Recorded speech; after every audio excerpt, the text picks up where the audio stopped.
Saya berasal dari keluarga petani, dibesarkan di lingkungan pertanian, sekolah pertanian, bekerja sampai hari ini di lingkungan pertanian juga. Di pertanian. Iya.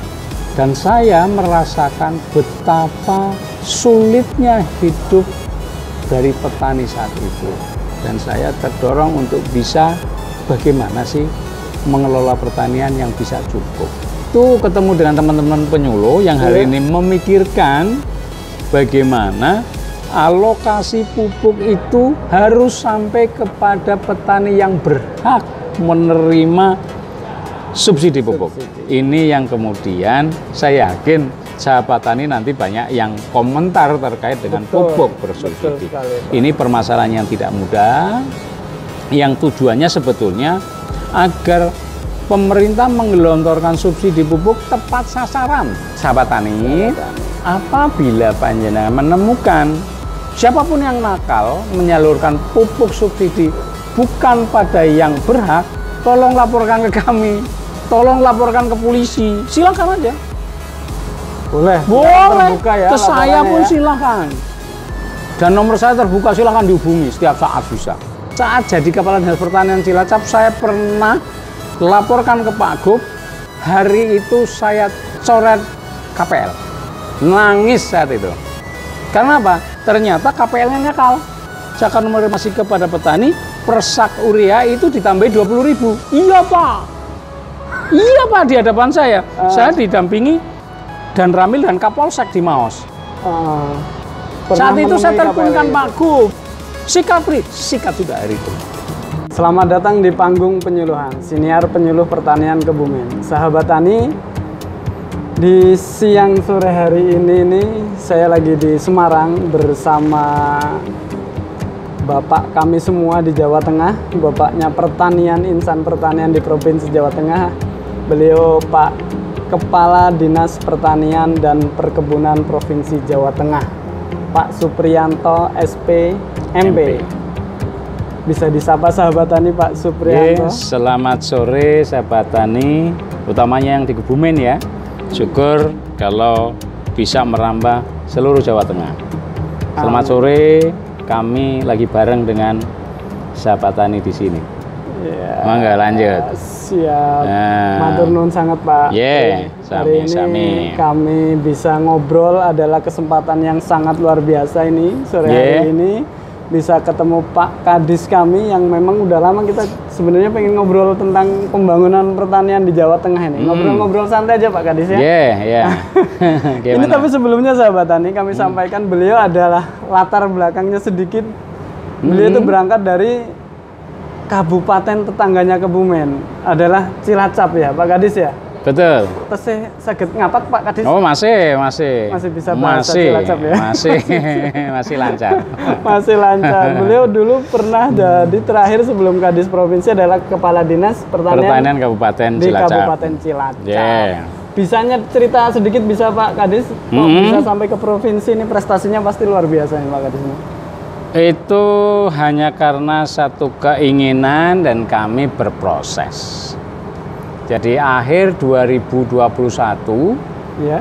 Pada tanggal 3 Desember 2021 saya mendapat informasi ada lelang jabatan di provinsi untuk Kepala Dinas Pertanian salah satunya. Tanggal 3 itu saya print persyaratan, terus saya minta persetujuan dari Pak Sekda dan Bupati Cilacap saat itu. Iya, sebagai atasannya langsung ya. Diizinkan, saya proses mengikuti 6-7 tahap sampai pada saat saya pelantikan di tanggal 12 Januari 2022. Artinya kami hampir 2 tahun nanti di 24. Sampai 24. Iya. Saya lahir, besar, bekerja di Cilacap. Berarti dari lahir di Cilacap? Iya, lahir di Cilacap, SMA, SD, SMP di Cilacap dari Kecamatan Maos. Iya, Kecamatan Maos. SMA-nya di SMA 1 Purwokerto, S1-nya di Fakultas Pertanian UGM, S2-nya di Fakultas Pertanian Unsud yang dekat. Itu. Jadi saya berasal dari keluarga petani, dibesarkan di lingkungan pertanian, sekolah pertanian, bekerja sampai hari ini di lingkungan pertanian juga. Di pertanian juga. Iya. Karena boleh tahu awal-awal karir itu sebagai tenaga apa di pertanian di dinas juga? Saya awal karir itu CPNS, mulai dari tukang sapu, nyupir sampai segala macam. Pak? Ya, yang namanya staf kan diperintah. Tapi kan nggak nyapu gitu loh, Pak. Ya, kalau membersihkan ruangan kan nyapu juga. Oh gitu. Iya, maksudnya masalah. Di staf bagian apa gitu? Saya staf waktu itu kan gabungan Dinas Pertanian itu gabungan dari Dinas Pertanian sendiri, Tanaman Pangan dan Hortikultura, Dinas Peternakan dan Kehutanan. Penyuluhan. Oh, penyuluhan sendiri dulu. Iya, gabung di situ. Nah, saya padahal masih golongan 3A. Otomatis kan masih diperintahin ngalor ngidul. Staf biasa saja berarti lah ya. Saya staf biasa. Berangkat dari nol ya, nggak tiba-tiba diangkat jadi kadis gitu. Oh ya enggak. Kalau kayak gitu ngebeki jagat, yang lain nggak kebagian dong. Ya kan? Iya, ya, jadi prinsipnya gini, bahwa saya menikmati lahir dan besar di lingkungan pertanian, dan saya merasakan betapa sulitnya hidup dari petani saat itu.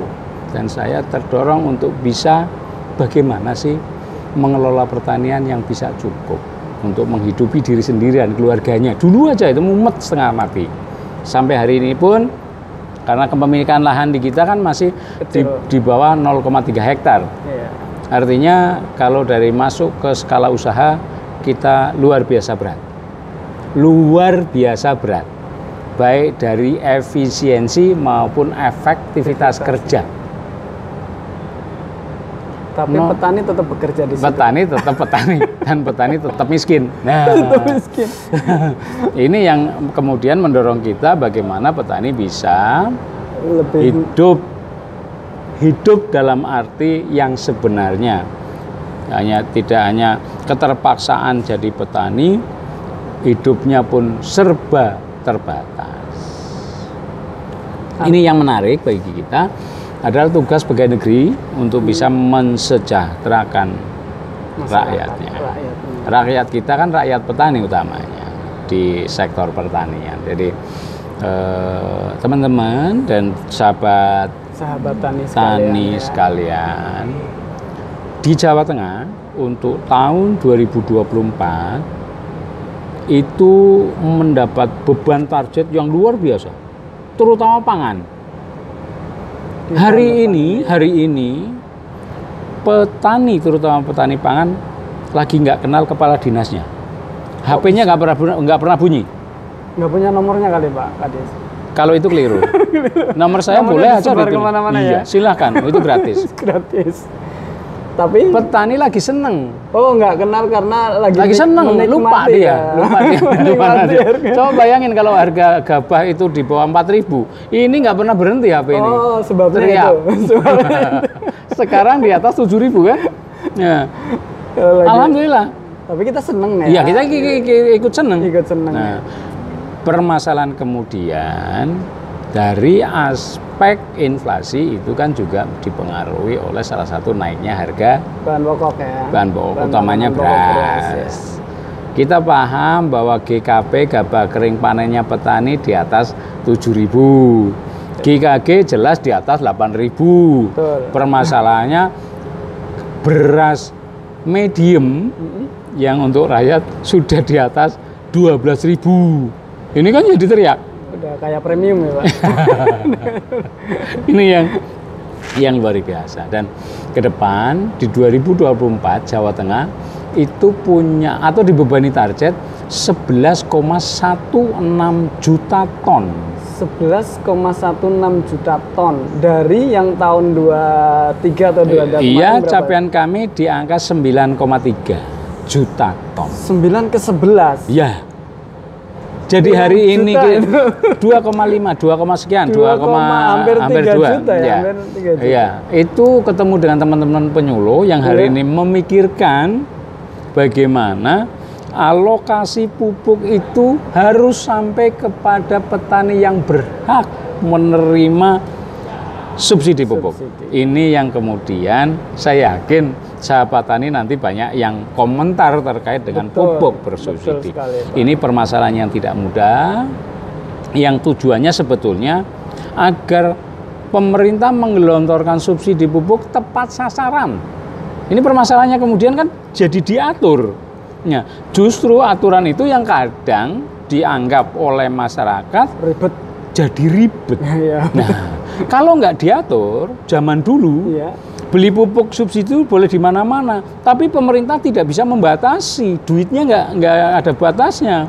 Karena itu kunang dindi entok, tapi kita nggak ngerti kuota yang diberikan berapa. Yang menikmati apakah yang seharusnya dapat atau bukan? Nah itu kan jadi karpe pemerintah. Iya. Si petani yang punya hak untuk mendapat alokasi pupuk bersubsidi itu tepat sasaran. Ini jane karpe pemerintah. Tetap sasaran. Misalnya si A punya lahan di bawah 2 hektar, dia memiliki atau menggarap lahan, ya, jane karpe kuwi tepat.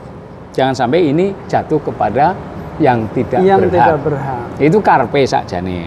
Permasalahan kemudian permasalahan administrasi ini yang kelihatannya yang kemudian akan ditata ulang oleh Menteri Pertanian yang baru, Pak Dr. Andi Amran Sulaiman, SPMB, ya, yang baru esok lama men. Karena dia kan 4 tahun yang lalu, 5 tahun sebelum jadi Menteri Pertanian, 4 tahun yang lalu diganti oleh yang kemarin. Sekarang ganti lagi setelah penggantinya istirahat. Nah, bahasanya istirahat aja kita nggak. Dan langsung dikasih target besar. Iya. Siap nggak ini Pak Kadis? Harus siap. Kita harus siap. Tidak ada kata lain tidak siap. Tidak siap. 3 juta hampir 2,5 juta. Harus siap. Nah, hari ini kita mulai dengan bahasa kesiapan teman-teman untuk admin, terutama admin kartu tani nih. Hari bukan ini kartu kita tani, bukan admin RDKK ya. Bukan, belum, enggak kartu tani. Terlalu banyak admin. Ada admin apa lagi? Simultan ya. Admin ada segala admin. Nah, admin segala admin dengan beban kerja yang luar biasa. Ini yang pelan tapi pasti, bukan lagi pelan tapi kenceng ini, Pak Menteri akan minta bantuan kepada teman-teman penyuluh agar support peningkatan produksi. Dan yang kita harapkan harga gabah untuk tidak turun Mbok panen raya, ora apa-apa. Kalau stabil tinggi, saya yakin bagus, petani senang. Termotivasi jadinya. Termotivasi untuk membudidayakan lebih baik. Biasanya kan mereka mau membudidayakan lebih baik, ngapain nanti harga ogah-ogahan ya? Nanti harganya anjlok. Orang mau nganjlok, orang genah mbok piro orang ngerti. Orang genah mbok piro. Habis itu biaya produksinya, pupuknya susah, keluhannya ini saya sampaikan iya. Pupuk susah. Kartu tani bermasalah misalkan ya. Kemudian hanya dikasih sedikit, apalagi tahun 2023 itu kalau kita baca di kolom komentar kemarin beberapa bulan yang lalu kita pernah wawancara sama Mas Singgi, admin provinsi itu banyak sekali keluhan-keluhan seperti itu Pak Kadis. Pupuk tahun ini kok sedikit sekali. Untuk apa ini negara kita katanya pertanian macam-macam gitu. Ini saya sampaikan langsung nih kepada Pak Kadisnya sahabat tani. Oke, saya ceritakan yang 2023 ya. Kenapa bahasannya kok pupuk langka? Pupuk langka. Subsidi kita kisaran kan 25 sampai 30 triliun. Ya.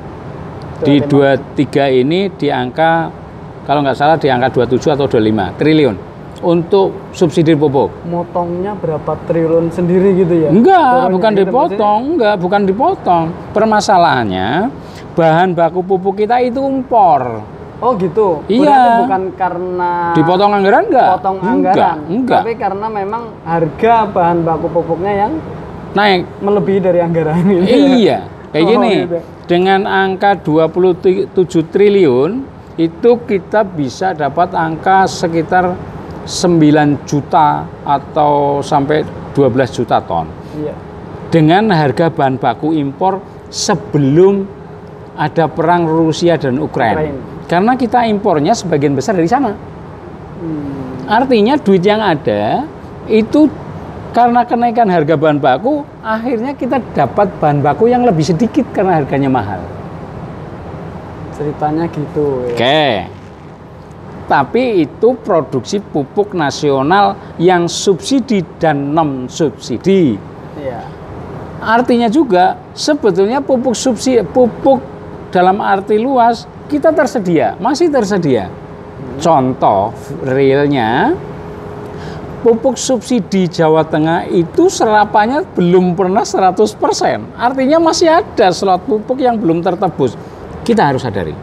Oh iya. Kalau nanti ada permasalahan di lapangan menyangkut administrasi, itulah regulasi yang kadang harus diperbaiki. Sehingga orang nerima atau beli pupuk bersubsidi kesannya kok orang ribet, kan gitu. Betul. Ya. Itu yang diharapkan sahabat tani itu di komentar. Ini yang harus kita bangun, yang ada Pak Menteri baru stok lama, yang harus mestinya kita minta untuk ditata ulang regulasinya sehingga petani bisa memperoleh alokasi pupuk bersubsidi sesuai anjuran teknis. Ojo karepe dhewe lho. Nah, usaha hektar jatahe urea 200, ojo njaluk 600, koncone ora kebagian to. Ya kalau di los gitu ya minta ya nggak boleh. Artinya kalau seperti dulu lagi Pak Iya, kita nggak kontrol kan. Mereka ya maunya berapapun beli, kapanpun beli dikasih gitu. Walaupun ya dulu kan. Itu. Tapi apakah yang dulu lebih sejahtera petani? Nggak ada jaminan kan? Nggak ada jaminan. Artinya apa?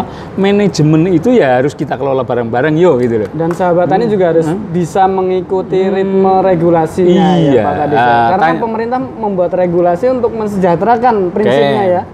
Bukan untuk menyusahkan ya. Enggak. Karena apa?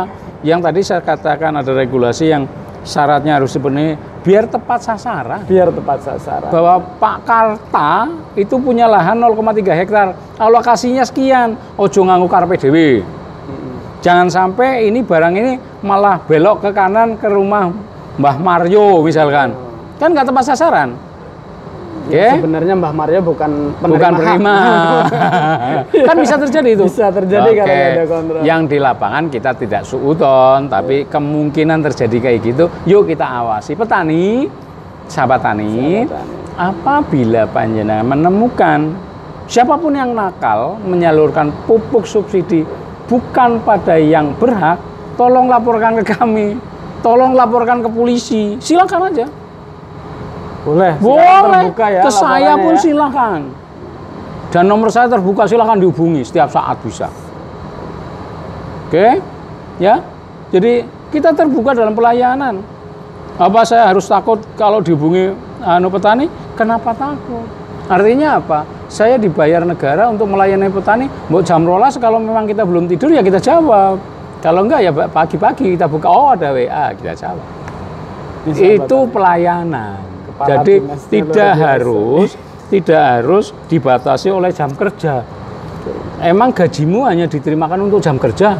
Bukan, untuk makan di luar jam kerja juga.